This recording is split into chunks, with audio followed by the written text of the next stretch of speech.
To what end are you making sacrifice? The purpose for which you're making the sacrifice, does it worth it? I have seen people do crazy things. Chidema, do crazy things. Do crazy things. I've seen people stretch themselves. For instance, those of you that are students, there's something that is called bursary. It's a kind of support that many states give to their indigents actually.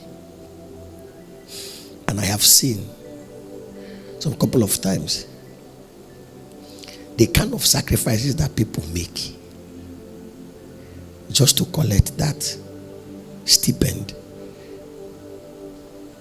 We call it money. You see the kind of David sometimes is under the rain and under the sun. Other times I've seen people stay in waiting rooms. For instance,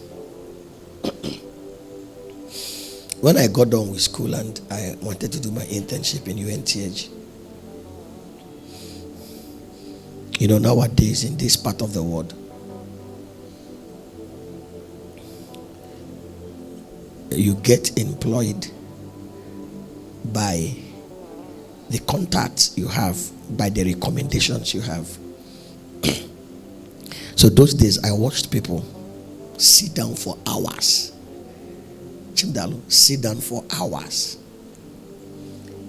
They'll be waiting for the CMD to come in. Maybe they have a letter from a commissioner. They have a letter from a senator. Or they have a letter from a governor or what. Just to give him so that they can be absorbed. This one is the one I know. I've seen people come in the morning. Those people are that cadre of, work. They don't come to work by 8 when other people resume. And many times, you don't know the day they will come and the day they will not come. I've seen people wait from morning till night. And many times that kind of waiting, you don't even go far, because you might just go far and he will dash in. And I've seen people literally sit for hours waiting for a man. But yet, you cannot sit down for 4 hours waiting on God. You are joking. You are joking. And I believe God that this madness will be corrected this month. There's a lie that they told us. We are a generation that is deceived. And what God is doing in this season is to correct that deception.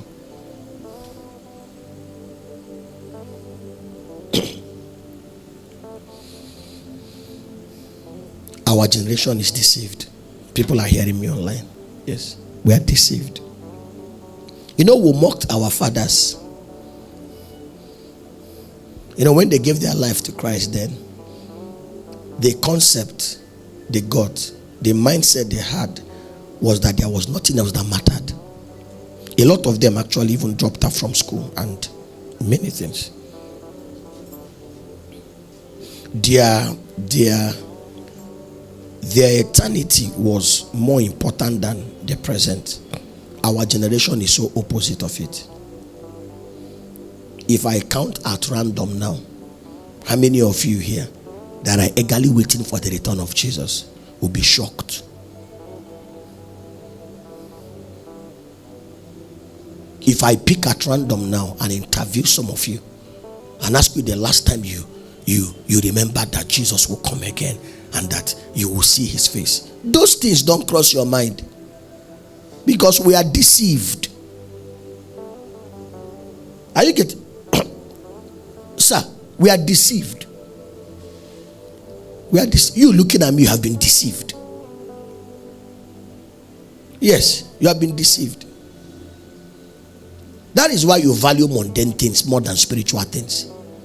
And that's our discourse this month. Kingdom sacrifice. That's why you can stretch yourself for earthly things. You can't do it for spiritual things. You don't know the value. You don't know the value. That's why you can go for lecture early and come for church late. You don't know what we are talking about. It's not you alone. It's this whole generation. That's why people will stay all night and read their book to pass an exam. They've not spent 3 hours studying their Bible before. You are deceived. I'm sorry. I'm sorry. I'm sorry.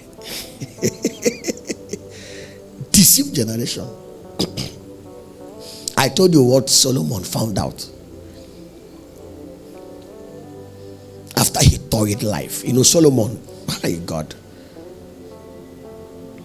Solomon had a journey in life.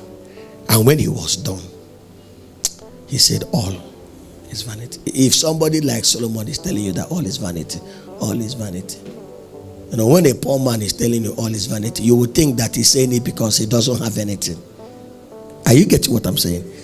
But when somebody like Solomon is telling you that all is vanity,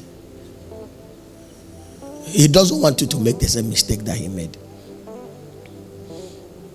You know, one of the requests, because he made 2 requests of the rich fool that went to hell, was that they should send Lazarus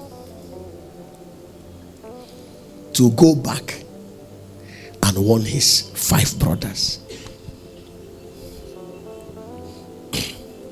So even after Solomon has written it, you don't understand it.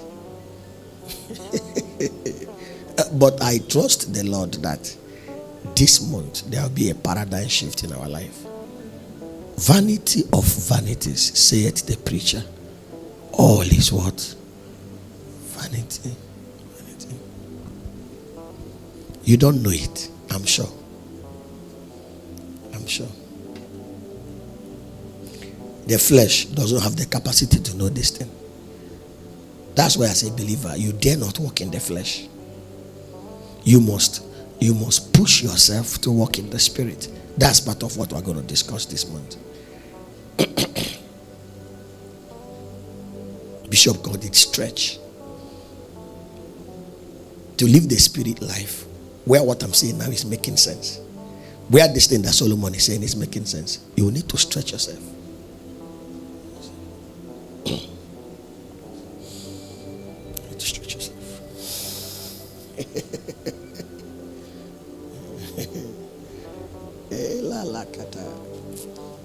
Some other sets of us, sometimes we'll get it.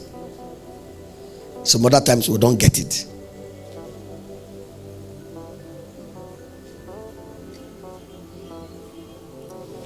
Today we get it. Tomorrow we get him to the front. Tomorrow we'll forget it. There is that fluctuation. There is that.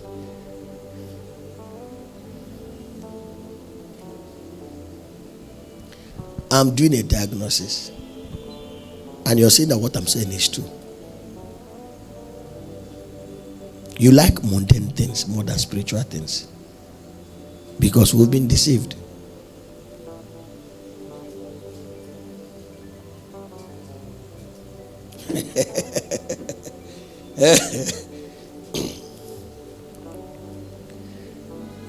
Namuka Hila Hasafaya. So as a business person, you're here. You can go all the way for your business. You can market your business. You don't market the gospel. You don't know it. We've been deceived though. We've been deceived. We have been deceived. We have called unimportant things important. And we have called important things unimportant. Yeah.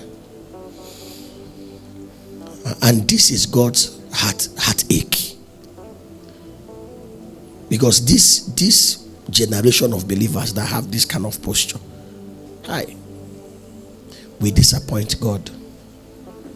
If you read the book of Acts, Chimdali, you discover that there was a a posture that those Christians had, that they were able to advance the gospel with every kind of resistance that they had. Tell me, you get what I'm saying? And it's that gospel that they suffered for that came to us.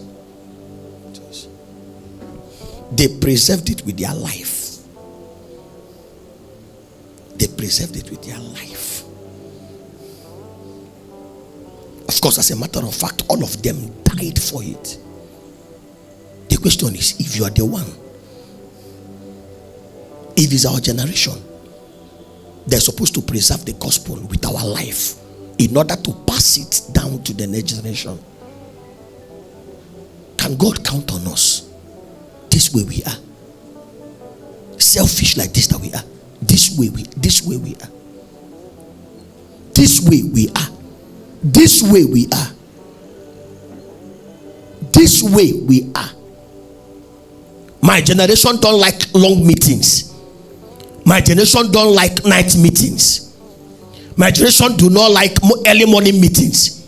It's as it suits us.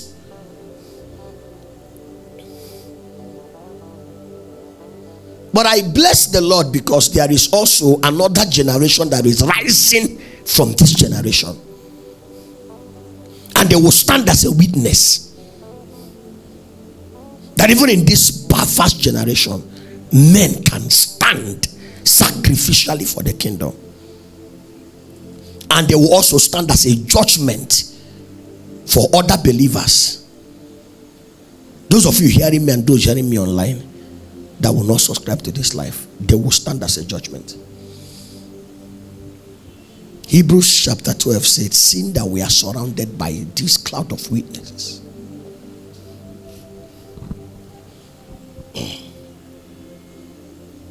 So the trouble is that we were deceived. So when those our fathers embraced the gospel, there are many things to say.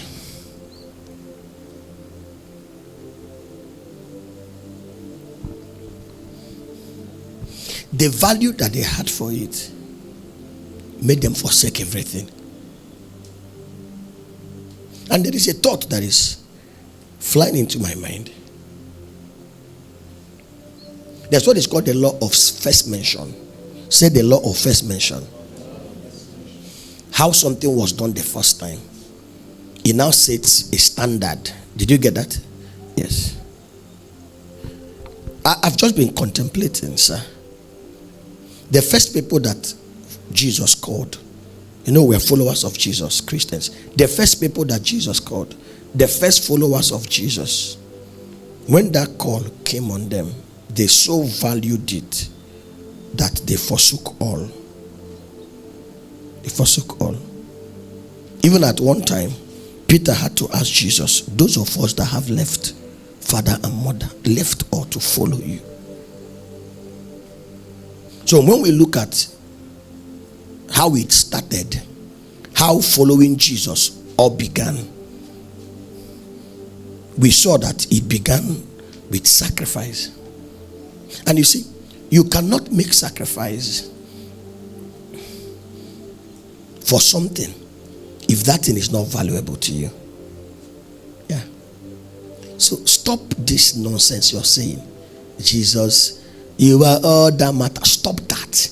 The person that sang that song knew why he sang it. You that is singing it, Michiono, you don't know what you're singing. You are lying. You are lying. If Jesus is all that matters to us, it will show. It's not really showing. I will put you in front, my friend. Jesus is at the back. Stop lying. Stop lying. So the first people that Jesus called, ladies and gentlemen, that call was so important to them. Alamali, Saiskofelia, Kabura. When Elijah took his mantle, thank you, Holy Spirit, and threw it on Elisha.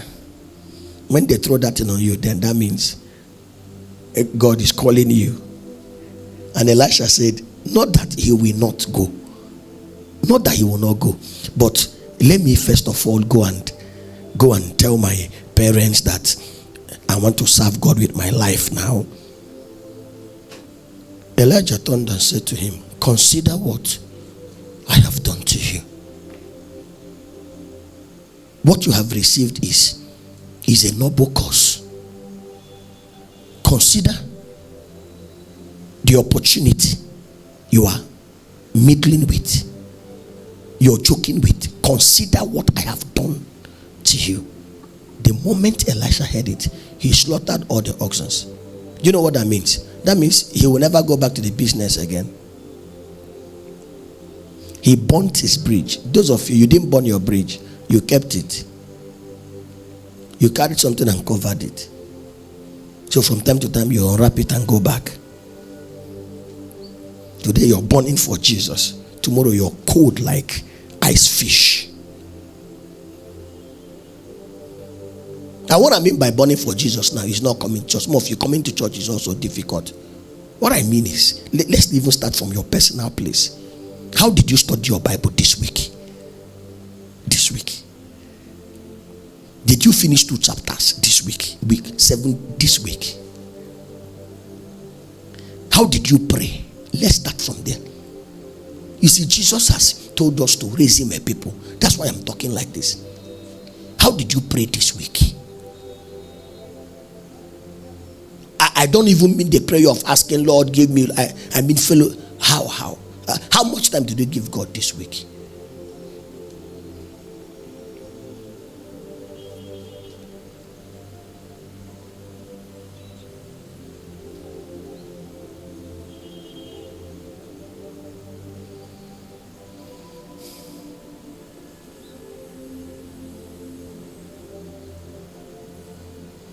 Elijah asked him, consider what I've done to you.